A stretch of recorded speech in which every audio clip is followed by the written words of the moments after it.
Ever found yourself confused about how to open your documents from Google Drive directly in Google Docs?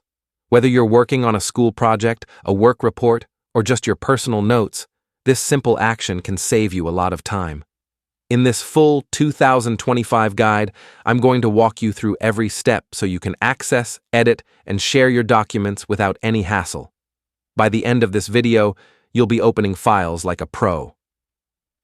Let's get started. First, open your web browser and head over to drive.google.com. Sign in with your Google account if you're not already logged in. Once you're in Google Drive, you'll see all your stored files and folders.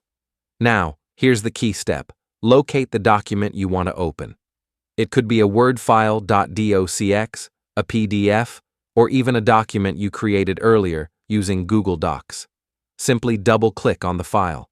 If it's already a Google Docs file, it will open instantly in the Google Docs editor, no extra steps needed.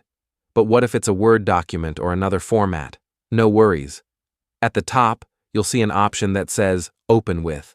Click that, and from the drop-down, select Google Docs. Google will automatically convert it for editing while keeping your original file intact. Once opened, you can now edit the document just like any other Google Docs file.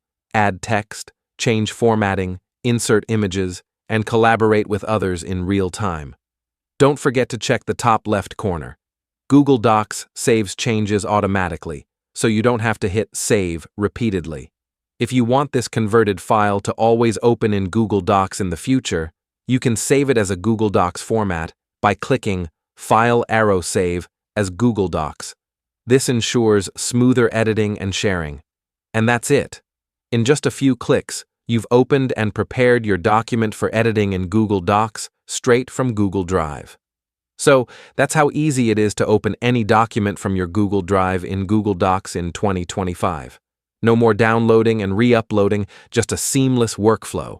If you found this guide helpful, give this video a thumbs up, subscribe for more quick tutorials like this, and let me know in the comments what other Google Drive tricks you want to learn next. Thanks for watching, and I'll see you in the next one.